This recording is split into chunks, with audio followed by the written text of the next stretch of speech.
The Boston Celtics had quite the offseason to say the least, navigating the suspension of Ime Udoka, acquiring Malcolm Brogdon, and trying to figure out how to replicate the success that they had from last season, while also continuing to improve despite all of these turbulent circumstances.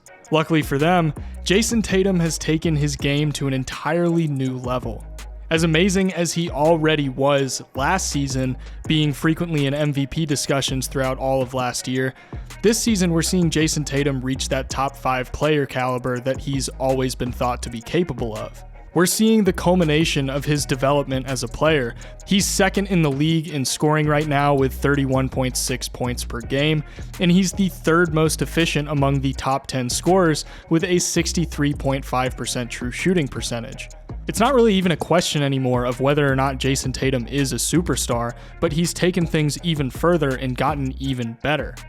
Right now, he's the backbone of the best half-court offense in the entire NBA. He has an amazing understanding of their offense and what he needs to do to get people open and create opportunities for himself. He's been scoring not just off of his own created shots, but just simply within the flow of the offense, getting the pass from Smart on the wing, and with Derek White cutting, he fakes the pass to the corner, and with the defense in complete disarray, he just puts up the wide open three.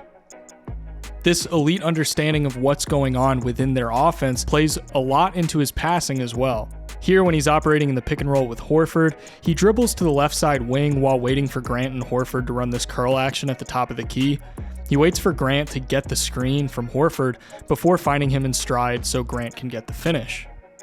The Celtics are going to run this Spain pick and roll with Horford screening for Tatum and Brown screening for Horford's roll. And what this does is it causes Tyler Hero to have to second guess himself on the help, and this gives Jayson Tatum an open pass to White in the corner for the shot.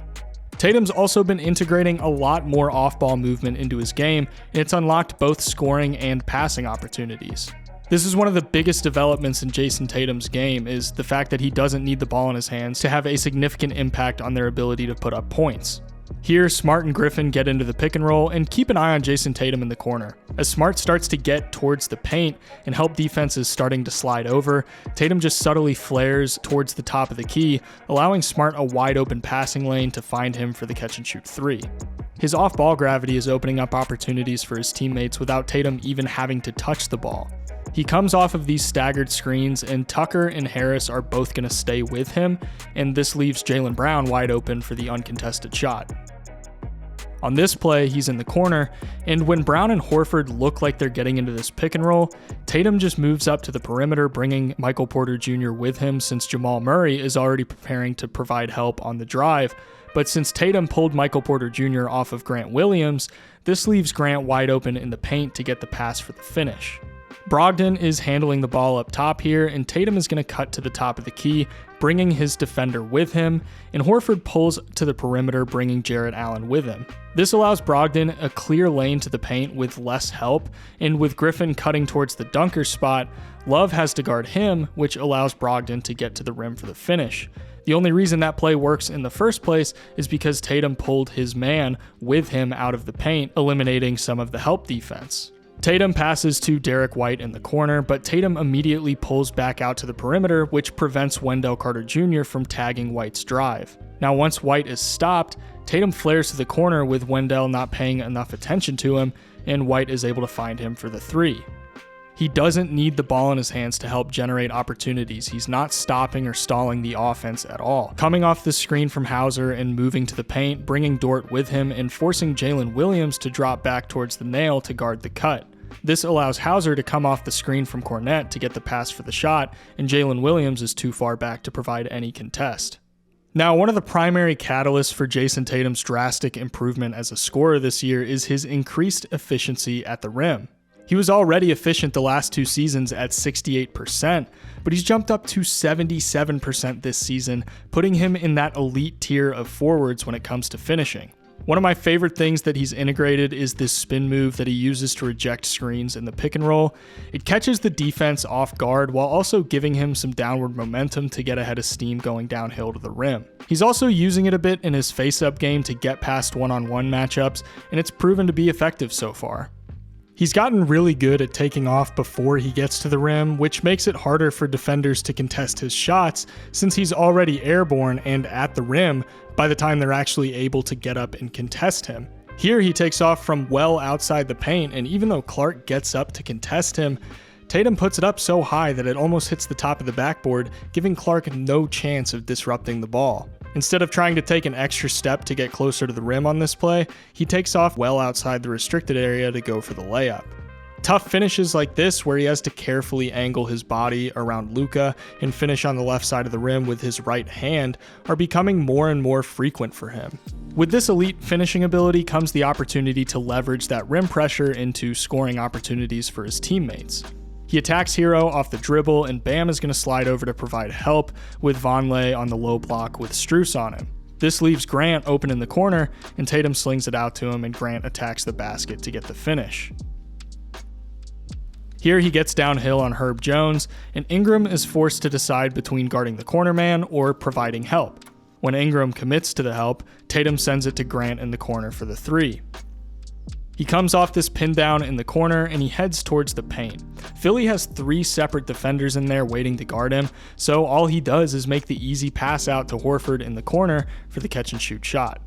Now when he's got the ball up top here, he doesn't even need to drive to leverage the threat of his rim pressure. You can see that PJ Tucker is camped out in the paint waiting for him to drive, and with Grant screening for Brown on the wing, it leaves an open pass for Tatum to connect with him for the shot.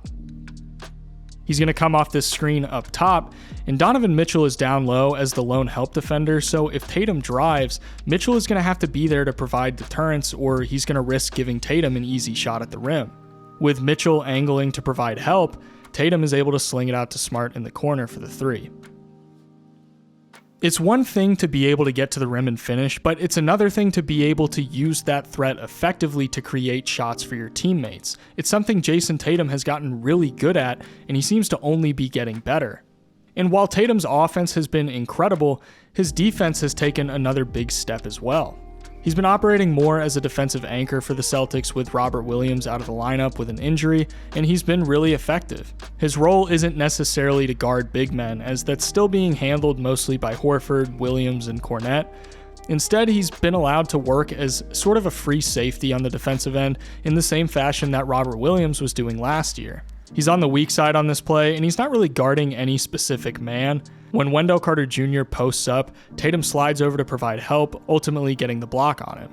Here the Cavs get into this action with Love setting a pin down for Garland before slipping it. Now Tatum's over on the weak side, and he does a fantastic job of reading the play, getting right to Kevin Love off of the feed and disrupting his shot.